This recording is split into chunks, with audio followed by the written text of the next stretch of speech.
Hello ladies and gents, thank you for checking out Take My Veganity. My name is David, and in this episode I'll be making, as you can see on the screen here, a nice warm loaf of banana nut bread. This recipe is an adaptation from Dr. John McDougall's book, The Starch Solution, which I highly recommend you read if you have not already. The ingredients are briefly shown here, but don't worry, I'll go over them again in a moment, and you'll also find them listed in the description down below. Let's begin.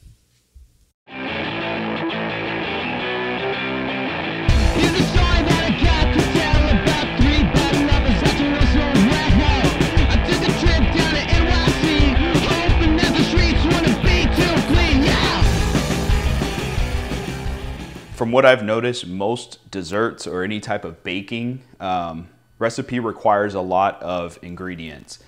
And unfortunately, this banana nut bread is no exception. There's quite a few ingredients, but most of the stuff you probably already have. I only had to pick up maybe 2 things off of the list of ingredients, and I actually substituted a couple items as well.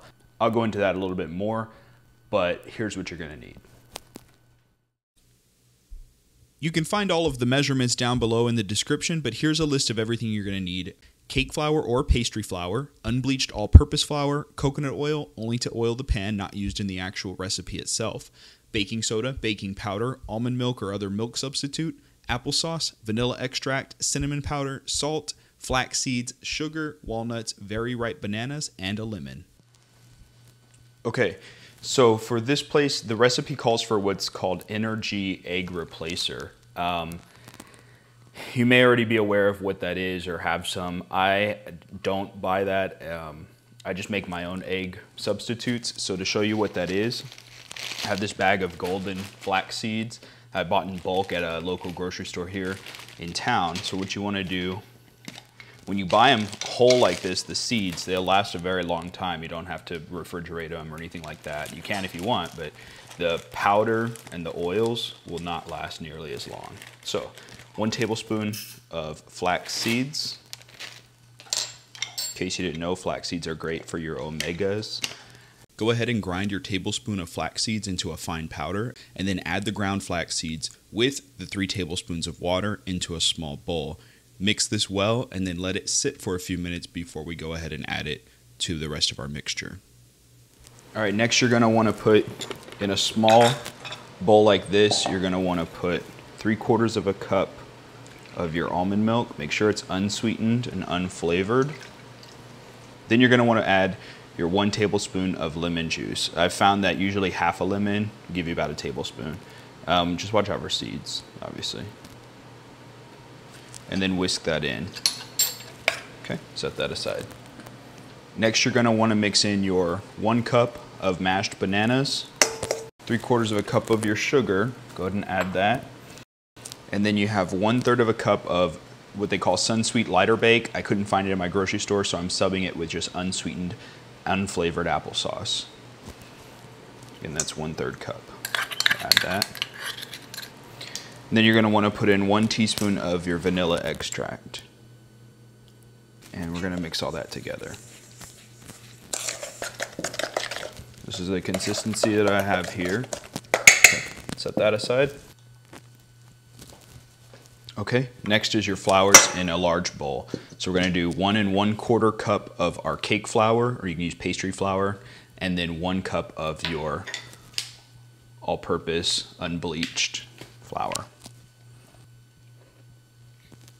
Okay, I always like to whisk these 2 flours up together first before I put the rest of the dry ingredients in. Just make sure that the flours itself are well incorporated.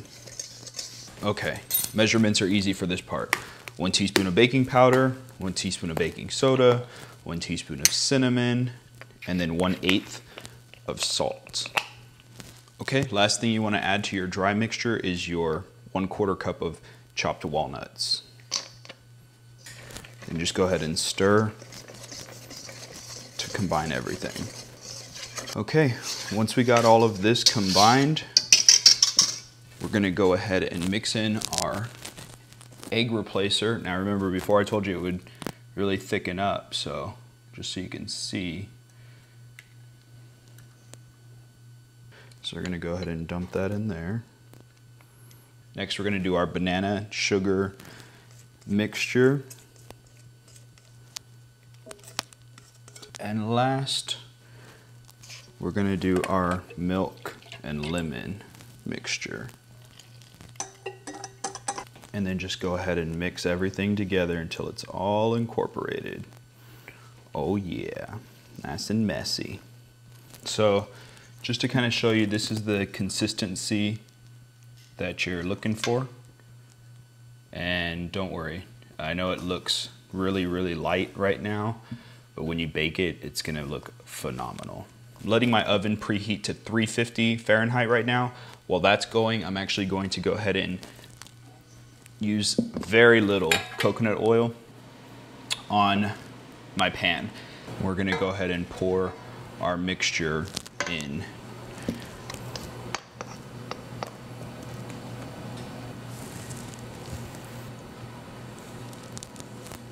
It's gonna go into the oven 1 hour, check on it around 50-55 minutes, and insert, of course, a toothpick or whatnot into the center. Make sure it comes out clean. You're done. All right, here's our final end product. As you can see, nice and brown. That little slit I made didn't turn out too bad. The top there. So this is my little ghetto cooling rack. So I'm gonna let this sit for 1 hour, and then we'll come back and check it out, cut a piece off, and see how it tastes. As you can see, here, let me get down here. This bread is really moist. It came out nice. Yeah, let's give it a try. Oh yeah. Definitely banana. Definitely walnut. It's kind of amazing that, sorry, I'm probably making a lot of noise. It's really amazing that without any oil, this comes out as moist as it does, but consistently every time I've made it, the result seems to be the same. So try it out. Let me know what you guys think. Definitely post your comments down below.